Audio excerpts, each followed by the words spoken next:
Tapi kalau bukan ulah Mbak Ida, perempuan satu ini sangat tahu kelemahanku, yaitu aku tidak tahan digelitik.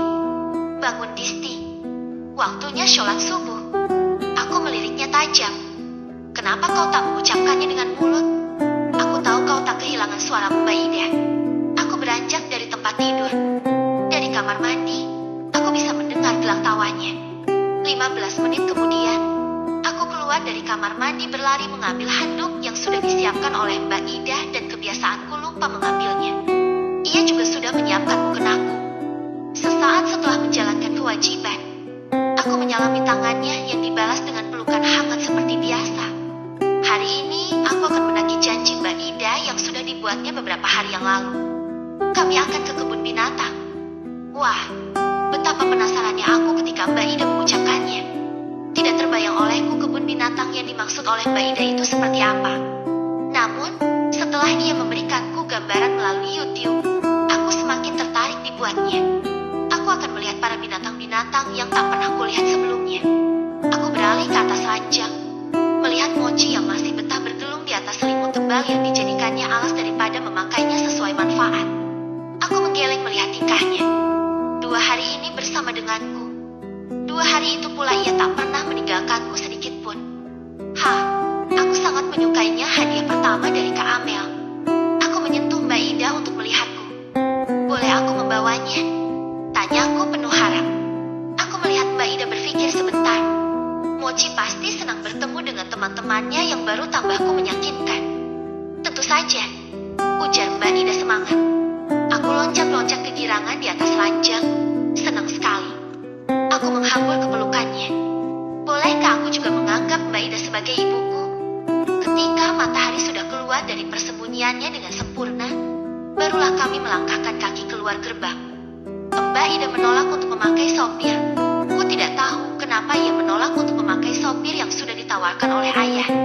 Apapun itu alasannya, pasti ia tahu yang terbaik untuk kami berdua. Ini pertama kalinya aku menginjakan kaki keluar gerbang. Aneh kan?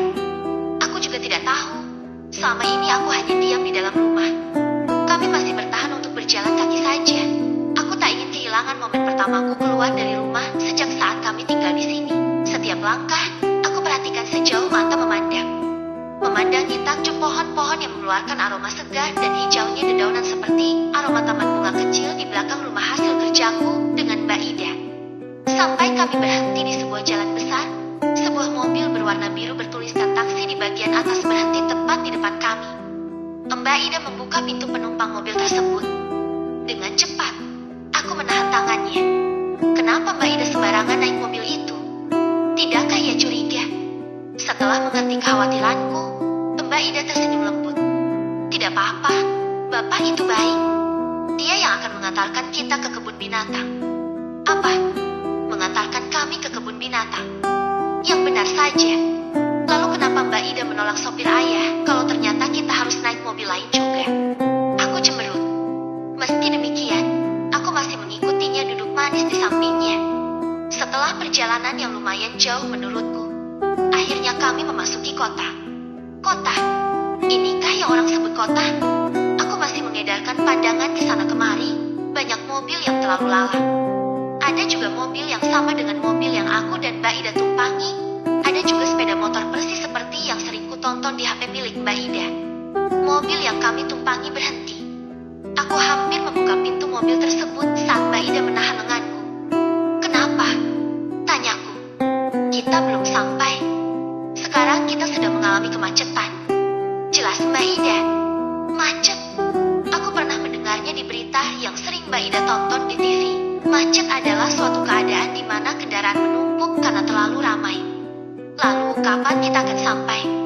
Tadinya aku ingin menanyakan hal tersebut kepada Mbak Ida, namun kemudian aku urungkan karena ada yang lebih menarik daripada itu.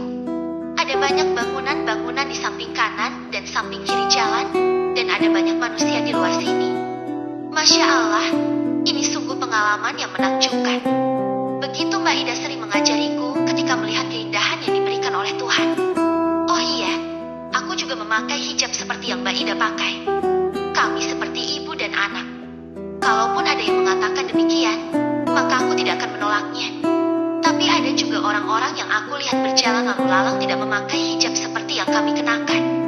Aku menggoyangkan lengan Mbak Ida dan ia langsung melihatku dengan ekspresi bertanya. Mbak Ida bilang, jilbab itu wajib.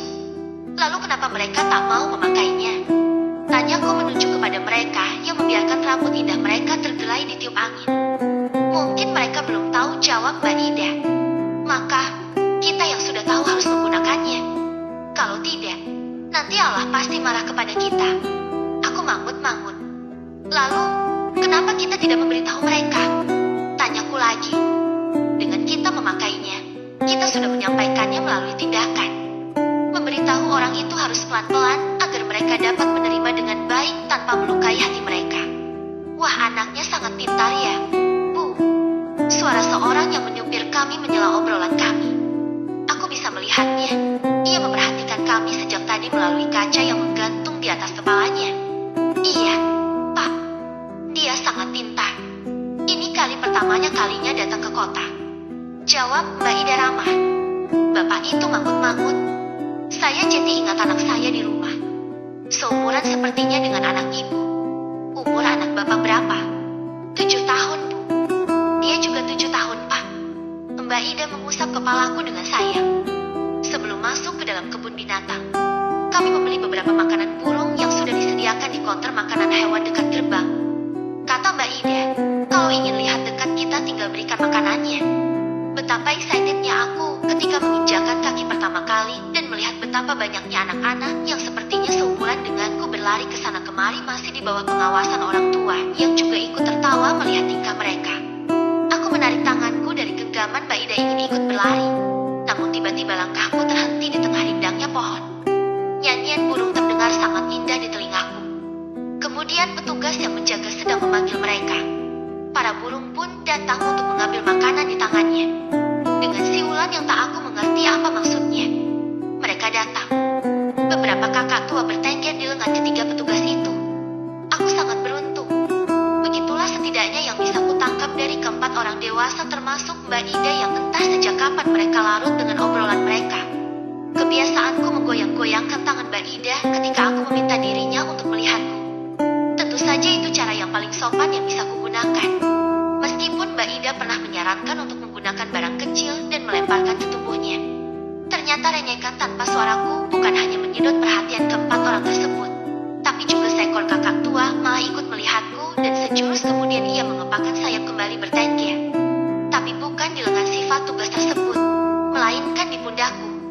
Aku dibuat terkejut dan juga terpana di waktu yang bersamaan. Aku hanya bisa meringis kengerian, takut-takut jika ia mematukku. Bicara saja, Mas. Dia mengerti kok. Mbak Ida berkata kepada si petugas. Kemudian petugas tersebut beralih melihatku. Jangan takut, dia tidak akan menggigit. Tapi ini pertama kalinya ia mampu bersahabat dengan orang lain selain petugas di sini. Kelihatannya dia menyukaimu, gadis manis. Katanya setelah berjongkok menyamai tinggiku. Benarkah? Tanyaku antusias sambil menggerakkan tanganku. Ia melihat Mbak Ida, penerjemahku. Kupikir, hanya orang-orang di rumahku saja yang tidak mengerti bahasa yang aku sampaikan. Ternyata, mereka yang berada di luar sini pun tak mengerti juga. Namun, seperti yang Mbak Ida bilang, aku harus bersyukur karena aku terlahir dengan banyak kelebihan. Ya walaupun aku belum bisa bicara, aku banyak mengerti bahasa meskipun hanya bisa menyampaikannya lewat gerakan tangan. Nah, termasuk bahasa isyarat, bahasa Indonesia, bahasa Inggris, plus bahasa Arab. Aku menguasai keempat bahasa itu. Pemikiran absurd yang sering Mbak Ida ucapkan ketika aku merasa menjadi manusia yang paling tidak berguna. Tapi serius, aku sangat mengerti keempat bahasa tersebut. Alhamdulillah. Aku memperhatikan burung kakak tua yang menjadikan pundakku sebagai tempatnya bertengger.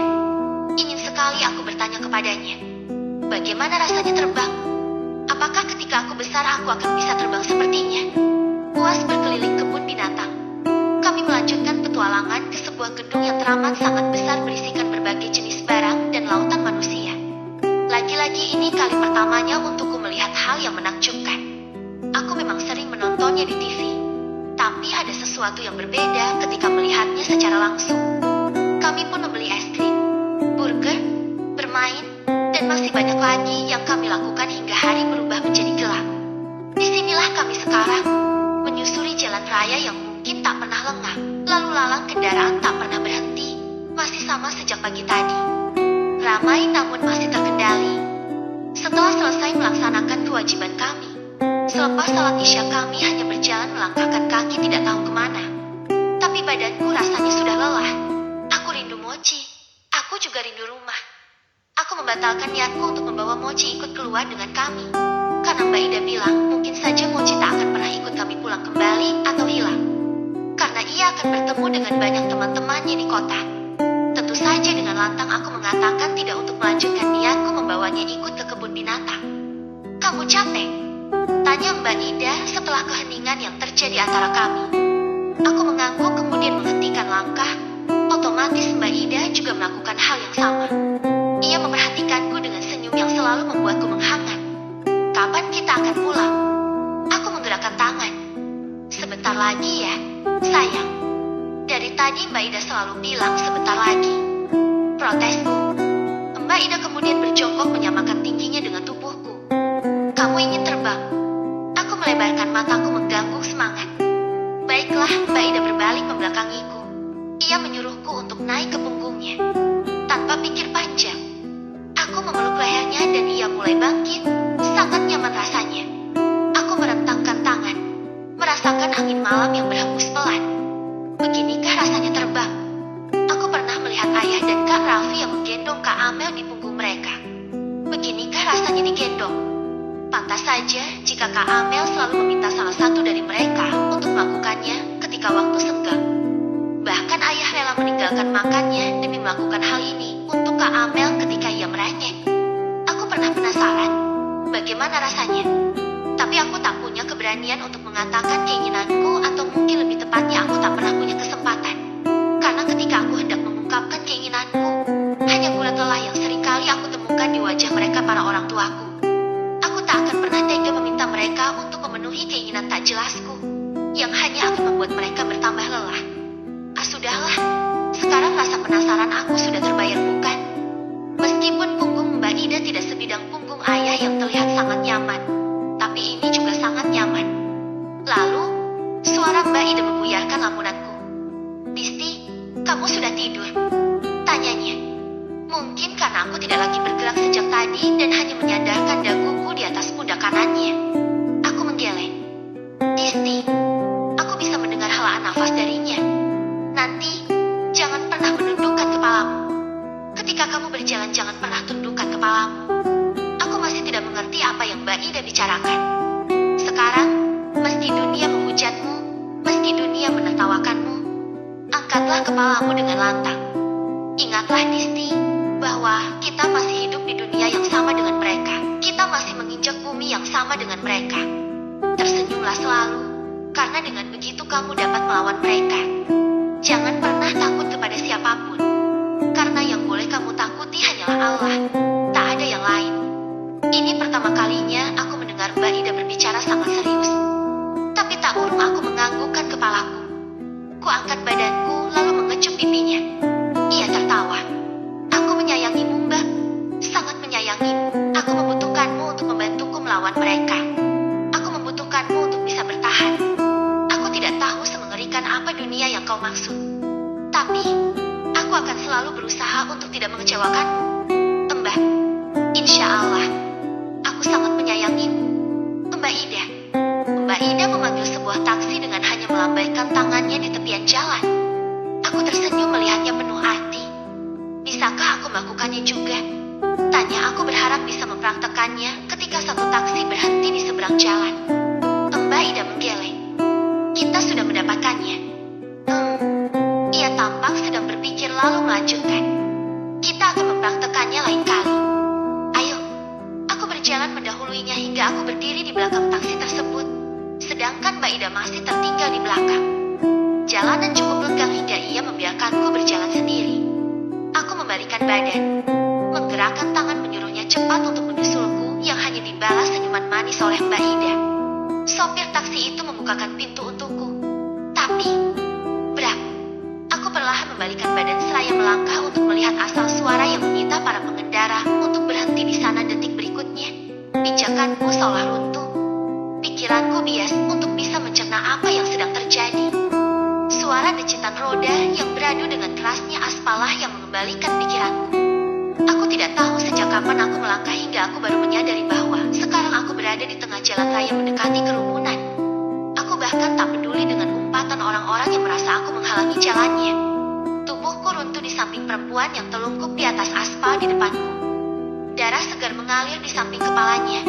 Dengan tangan gemetar, aku mencoba meraih kepala itu menepuk-nepuknya pelan berharap ini hanyalah candaan belaka. Kenapa Mbak Ida tidur? Kenapa Mbak Ida mengeluarkan darah di kepalanya? Saat ada pergerakan, aku meraih tangannya seperti biasa. Mbak Ida akan melihatku ketika aku menggoyangkan tangannya. Merengek ala anak kecil. Air mata tak bisa lagi kuhalau. Ini seperti mimpi buruk dan aku berharap segera bangun. Seseorang membangunkanku dari posisiku yang bersimpu di samping tubuh Mbak Ida. Tak lama suara sirina ambulans semakin mendekat ke tempat kerumunan kami. Aku tidak tahu siapa yang menghubungi ambulans ataukah mereka sudah siap siaga di segala penjuru. Aku melihat orang yang mencoba menahan tubuhku memisahkanku dari Mbak Ida sementara petugas ambulans sudah mengangkat tubuh bersimbah darah tersebut dan membawanya masuk ke dalam ambulans. Aku memberontak akhirnya terlepas. Perempuan itu menatapku dengan sendu. Kenapa dia menangis? Aku tidak peduli. Sekarang aku harus berlari mengejar ambulans tersebut. Bagaimana dengan Mbak Ida? Lagi. Ia menangkap tubuhku. Mendekapku dengan sangat erat. Tenanglah. Bisiknya berusaha menenangkanku. Dengan sigap aku mendorong sedikit bahunya hingga pelukan itu terlepas. Kenapa Anda menghalangiku? Aku ingin bertemu dengan Mbak Ida. Dia tidak boleh meninggalkanku di sini sendirian. Teriakku tanpa suara. Aku hanya bisa menggerakkan tanganku. Kulihat senyum itu. Senyum yang menenangkan seperti yang Mbak Ida sering perlihatkan kepadaku. Kita akan menyusulnya ke rumah sakit. Nah, jadi tenanglah. Ia mengangkat tubuhku ke sebuah mobil hitam yang terparkir di tepian jalan. Hatiku rasanya tak tenang. Air mata tak mau berhenti mengalir. Tubuhku masih bergetar. Takut bahwa ini adalah kenyataan. Yang sedang duduk di sampingku meraih tangan kecilku membawanya dalam genggamannya. Usapan lembut di atas kepala sedikit mengurangi ketakutanku. Waktu berlalu begitu cepat. Reka adegan berputar dalam ingatan bagaikan film. Mbak Ida telah pergi untuk selama-lamanya, meninggalkanku di sini sendiri. Setidaknya itu yang kudengar dari pembicaraan orang dewasa ketika aku di rumah sakit. Setelah dari kantor polisi yang meminta aku menjadi saksi atas kejadian yang menimpa Mbak Ida, aku bercerita panjang lebar, bahkan aku berteriak kepada mereka untuk menjelaskan apa yang terjadi. Tapi mereka tak mengerti apa yang kuucapkan. Aku menampar diriku sendiri. Kenapa aku punya mulut tapi tidak bisa digunakan? Adakah satu orang saja yang mengerti apa yang aku sampaikan? Seakan semuanya sia-sia. Aku bersama dengan ayah dan ibu yang datang menyusul kami di rumah sakit lalu membawaku pulang. Disinilah aku sekarang. Duduk bersama ayah dan ibu di dalam mobil untuk pertama kalinya. Aku duduk di antara mereka mendoakan kepala untuk melihat wajah mereka dari dekat. Mbak Ida pernah bilang jika aku sangat mirip dengan ibu. Tapi mengapa mereka sangat dingin kepadaku? Mobil sudah berhenti. Ayah dan ibu segera turun. Aku mematung masih belum sepenuhnya percaya bahwa inilah kenyataan. Kenyataan bahwa Mbak Ida tidak ada bersamaku lagi. Siapa yang akan membacakanku dongeng? Siapa yang akan memotongkan semangka untukku? Siapa juga yang akan menyiapkan susu hangat setiap pagi? Siapa yang akan memeluk ketika tidur? Siapa yang akan mendekapku sangat Mbak Ida? Siapa? Inginku sekarang berteriak kepada dunia, tapi adakah dari mereka yang mendengarkanku? Bolehkah aku protes kali ini saja? Setelah ketidakmampuanku untuk bisa bicara seperti kebanyakan orang yang aku jumpai. Sekarang Mbakku juga pergi meninggalkanku di sini sendiri. Aku tersentak ketika seseorang menarikku dengan kasar. Ayah menarik tanganku dengan kasar lalu menghempaskannya ketika kami sudah berada di dalam kamar. Tak ada orang lain dalam ruangan tersebut. Hanya ada aku berdua dengan ayah yang sudah mengunci pintu kamar. Wajah ayah seperti biasa, datar dan dingin. Apa yang sudah kamu lakukan? Tanyanya dengan nada rendah. Walaupun demikian, aura ayah sangat mengerikan. Aku menggeleng. Apa yang sudah kau lakukan? Ayah mengulang pertanyaan yang sama. Lagi, aku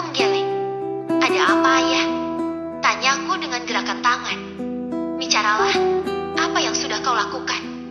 Teriaknya menggema di seluruh ruangan. Aku terkejut. Untuk pertama kalinya ayah mengeluarkan teriakan itu. Ada apa, ayah? Apa yang aku lakukan? Aku menahan air mata yang sebentar lagi akan terjatuh. Aku menyuruhmu bicara. Anak sialan. Dasar anak gila sialan. Anak sialan. Pikiranku seketika buntu. Ayah memegang pundakku mengguncangnya dengan sedikit kasar. Seakan aku tak lagi bisa mendengar. Aku hanya melihat gerakan mulut ayah dengan wajah yang merah padam. Kenapa? Kenapa sekalinya kau keluar malah membawa sial?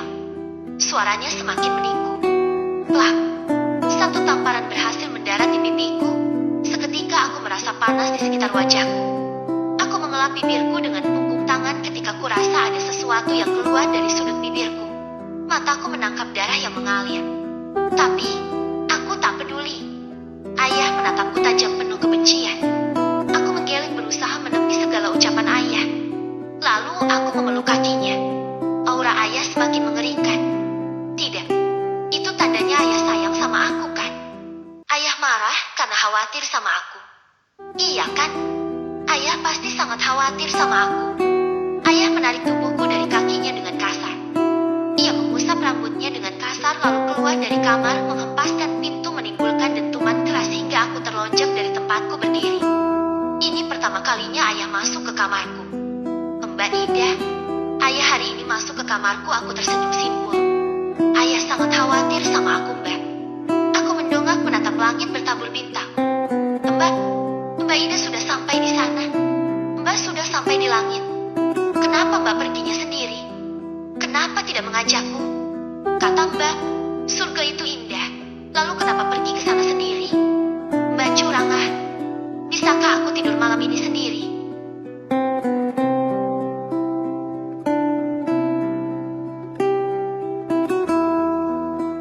Bab keempat. Aku masih di sini, meringkuk dalam kesendirian, memeluk lutut yang sudah kutekuk berjam-jam lamanya. Ini sudah 2 hari berlalu, sejak Mbak Ida tidak lagi menemaniku. Ayah mengunciku di kamar terakhir kali Mbak Murni yang datang memberiku makan semalam, dan makanan itu masih seperti semula. Aku berusaha bangkit dari dudukku, berjalan ke kamar mandi dengan langkah kaki yang gemetar. Seusai salat aku bersingut di atas kasur, memaksa mata untuk terlelap setelah 2 hari tetap terjaga. Saat-saat bersama Mbak Ida selalu terputar dalam ingatan ketika mata hendak terpejam. Selimut yang seharusnya rapi di atas ranjang sudah terlempar ke lantai. Tidak, aku ingin melihat Mbak Ida. Duk duk duk. Aku memukul pintu kamar, berharap ada orang di pagi buta membukakan pintu ini untukku. Hal tersebut aku ulangi sampai tenagaku hanya tersisa sedikit. Tolong buka pintunya. Aku ingin bertemu Mbak Ida, aku berteriak dalam hati. Dan tentu saja tak akan ada yang mendengarnya. Aku memukul mulutku yang tak berguna ini. Kenapa? Kenapa aku tidak bisa bicara saat kakak-kakakku berteriak dan berbicara dengan lancar? Aku menunggu di samping pintu. Sebentar lagi Mbak Murni pasti akan mengantarkan makanan untuk. Aku menajamkan telinga saat samar-samar mendengar dalam langkah kaki yang semakin mendekat. Di saat yang sama, Mochi mengeluarkan suara layaknya kucing biasa. Bahkan Mochi bisa berbicara. Lalu kenapa aku tidak bisa? Seolah mengerti akan kesedihan yang tengah menyelimutiku, Mochi mengendus-endus betisku sambil mengusapkan kepalanya beberapa kali. Kucing malang ini ikut terjebak denganku di dalam kamar ini. Mbak Murni. Dia masuk dengan membawa nampan yang sama, namun isinya berbeda dengan makanan semalam. Ada semangka, buah kesukaanku dan Mbak Ida. Disti, panggilnya lirih. Kemudian menunduk, meraihku dalam pelukan. Kenapa kamu jadi seperti ini? Nah, tolong jangan seperti ini. Ida pasti akan sedih melihatmu, ucapnya. Dia mencium keningku dengan hangat. Kamu tidak bisa tidur lagi? Tanyanya. Aku hanya mengganggu. Satu dari 2 hal yang bisa Mbak Murni mengerti dariku yaitu mengganggu dan menggeleng. Mbak Murni tidak seperti Mbak Ida yang bisa mengerti bahasa isyarat. Aku mengingat sesuatu. Aku mengambil buku dan pulpen yang tersusun rapi di atas meja belajar. Lalu menuliskan apa yang aku maksud. Semoga Mbak Murni bisa mengerti dengan tulisanku. Setelah membacanya beberapa saat, aku menangkupkan kedua tanganku memohon agar Mbak Murni memberiku izin untuk keluar keluar dari kamar. Iya, sebelumnya ayah melarang siapapun untuk masuk ke kamar kecuali Mbak Murni saat mengantarkan makanan. Dan ayah juga melarang siapapun untuk mengeluarkanku dari dalam kamar tersebut. Tanpa menunggu jawaban dari Mbak Murni, ku beranikan diri untuk berlari. Aku tidak tahu mendapat tenaga dari mana. Tapi yang jelas saat ini aku akan mengunjungi kuburan Mbak Ida. Hanya sekali ini saja. Aku tahu Mbak Murni berusaha menyamai langkahku dan aku bisa mendengar dengan jelas dia berteriak dengan suara sedikit tertahan seakan tidak mau membangunkan penghuni rumah. Belum sempat aku meraih knop pintu, aku jatuh tersungkur ke lantai. Aku langsung bangkit dan kembali akan meraih knop pintu tersebut. Tapi seseorang menarik tanganku dengan kasar hingga aku kembali terjatuh. Perlahan aku mengangkat wajahku dan melihat Kak Raffi dengan wajah datar sedang menatap ke arahku. "Apa yang kau lakukan?" tanyanya dengan nada ketus. Kenapa semua orang menanyakan apa yang aku lakukan? Apa mereka tak bisa melihat apa yang sedang kulakukan? Percuma saja, aku kembali bangkit tak memperdulikan rasa sakit di pantatku. Tapi, Kak Raffi dengan cepat mendorongku kembali. Disti mau pergi ke kuburan Mbak Ida, Tuan Muda." Aku melihat Mbak Murni sangat gugur. "Diam di rumah, enggak usah membantah," ucapnya kepadaku. Aku menggeleng. Bagaimana caranya aku berteriak kepada mereka bahwa aku ingin ke kuburan Mbak Ida? Sebentar saja, sekali saja. Ada apa ini ribut pagi-pagi? Suara berat itu. Aku mengenalinya. Aku membalikan badan dan menangkupkan kedua tangan memohon kepada ayah. Aku menuliskan tulisan yang berisi keinginanku yang sebelumnya sudah aku tunjukkan kepada Mbak Murni. Aku hanya ingin mengunjungi kuburan Mbak Ida sekali saja.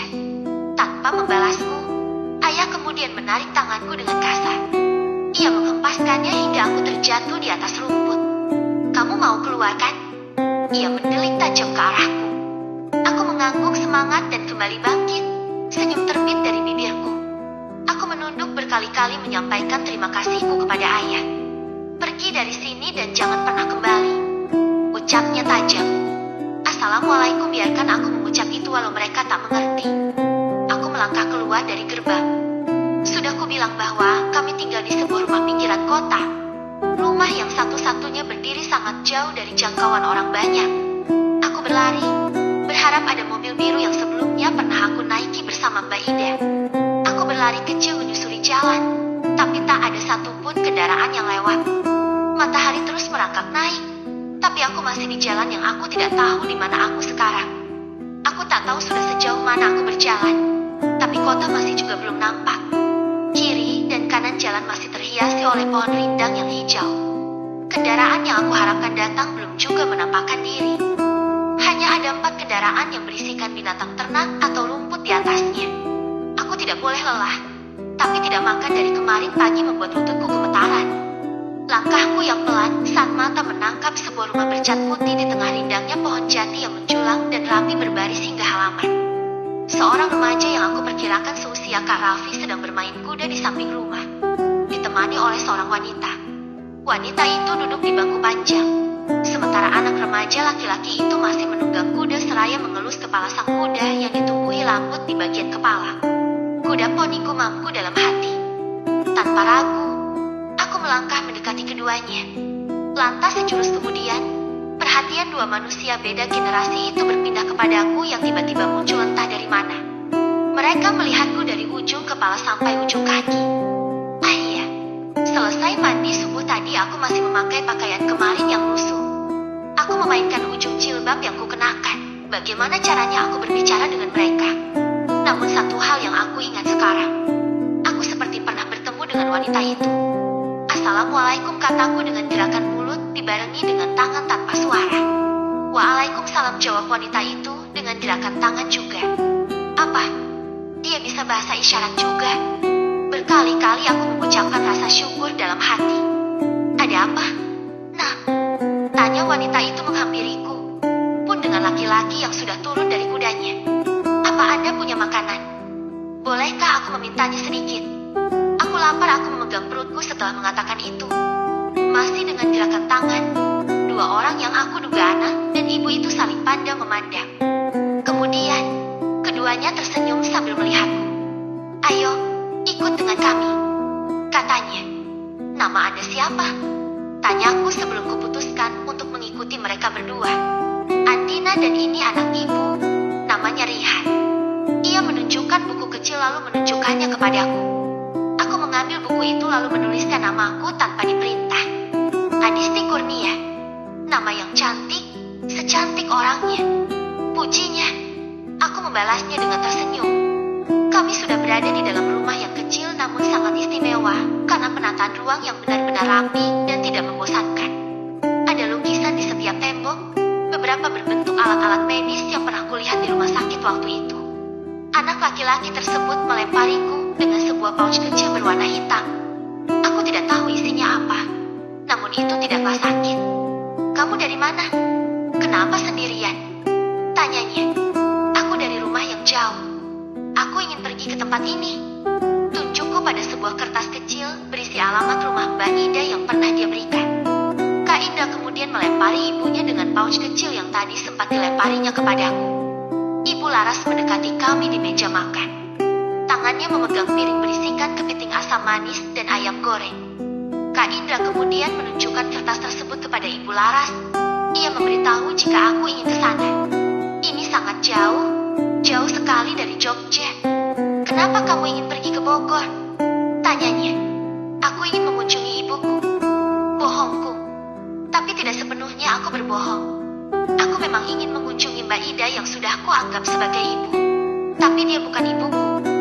Mereka berdua menjelaskan kepadaku bahwa itu sangat tidak mungkin. Bisa saja aku tersasar atau diculik. Setelah perdebatan panjang kami, aku kekeh ingin tetap mengunjungi alamat tersebut. Dan disinilah aku sekarang. Berdiri di persimpangan jalan. Aku tidak tahu jalan mana yang harus kutempuh. Apakah ke kiri atau ke kanan? Aku memutar ulang memori saat Mbak Ida mengajakku keluar. Dan aku tidak menemukan keputusan yang tepat. Mungkin Ibu Laras benar. Apa yang harus aku lakukan? Sekarang berjalan jauh-jauh seharian dan hasilnya hanyalah sia-sia. Matahari sudah akan kembali ke peraduannya. Langit cerah perlahan menggelap diikuti awan hitam yang menyelimuti langit. Iya, mendung. Sepertinya bakalan hujan. Berkat makanan tadi siang, tenagaku masih tersimpan banyak. Aku akhirnya memutuskan kembali ke rumah dan meminta tolong kepada Mbak Murni untuk mengantarkanku. Itukah sebabnya ayah melarangku untuk pergi? Rintik hujan mulai turun membasahi bumi. Aku tidak membawa apapun selain badan dan pakaian lusuh yang kukenakan. Hujan yang tadinya rintik-rintik, sekarang berubah menjadi butiran besar dan lembab. Aku sendirian dan hari sudah mulai malam. Aku mengikuti lurusnya jalan. Benarkah ini jalan ke rumah? Tubuhku mulai menggigil di tengah lebatnya hujan. Untung saja, tak ada petir yang membuat keadaan semakin mencekam. Aku terus melafazkan mantra yang sering diajarkan kepada Mbak Ida, yaitu zikir kepada Allah. Hujan semakin lebat dan cahaya bulan semakin terang hingga aku bisa dengan jelas melihat jalan. Aku menengadahkan kepala menatap bulan yang terlihat lebih rendah dan besar tidak seperti biasa. Jika Mbak Ida ada di sini, pasti akan mengucapkan Masya Allah ketika melihatnya. Setelah berhenti sejenak untuk melihat bulan tersebut, aku melihat ke samping kanan. Itu adalah jalan menuju rumah. Aku berlari kecil berharap bisa menghangatkan diri segera. Maafkan aku Mbak Ida. Hari ini aku gagal menemuimu. Tapi aku janji akan datang lain hari. Janjiku dalam hati sebelum membuka gerbang yang ternyata tidak dikunci. Aku mengernyitkan dahi, melihat kembali ke belakang. Tak ada lagi bulan itu lagi, namun aku tak mau ambil pusing dan segera mengetuk pintu beberapa kali. Tak ada tanda-tanda pintu akan terbuka. Namun selang beberapa saat aku kembali mengetuk dan hasilnya masih nihil. Tubuhku sudah menggigil hebat karena kehujanan. Kemudian aku teringat sesuatu. Pintu belakang. Harapan terakhirku untuk masuk ke dalam rumah. Setelah berlari kecil, aku mengetuk pintu tersebut. Tapi juga tak ada yang membukakannya. Tanpa pikir panjang, aku mengetuk jendela kamar milik ayah dan ibu. Setelah mengetuk beberapa kali, akhirnya lampu kamar tersebut menyala. Ibu menyibak gorden jendela. Ia mengerutkan kening melihatku yang sudah menggigil. Tak lama, ayah muncul di belakang ibu. Aku bisa melihat wajah ayah yang kusut khas orang bangun tidur. Rasanya, tenagaku terkuras habis. Ayah menyibakkan gorden. Aku berjalan ke pintu utama. Di sana ayah dan ibu sudah berdiri dengan bersedekap dada menatapku tajam. Assalamualaikum, ucapku dalam hati lalu menunduk. Aku kembali mengangkat pandangan dan melihat keduanya. Kenapa kamu kembali, anak sialan? Ujar ayah pelan. Kenapa kau tidak pergi saja? Suara ayah sudah meninggi. Bisa aku lihat kemarahan di matanya yang selalu menatap dingin dan tajam. Untuk sesaat aku terdiam mencerna kata-kata yang ayah lontarkan. Pergi kamu dari sini dan jangan pernah kembali lagi. Ayah menunjukku. Sedetik kemudian ia mendorong bahuku hingga terpental ke tanah. Sungguh, aku tidak bertenaga bahkan untuk bernafas saja rasanya menyesakan. Dengan sedikit terhuyung, aku memeluk kaki ayah memohon ampun. Aku tidak tahu di mana letak kesalahanku. Tapi tetap saja melihat ayah marah adalah hal yang selalu aku hindari. Selama ini, ayah tak pernah meninggikan suaranya. Tapi sejak kematian Mbak Ida semuanya kian berubah. Ayah menjadi sering marah-marah dan meninggikan suaranya tanpa aku tahu sebab permasalahannya.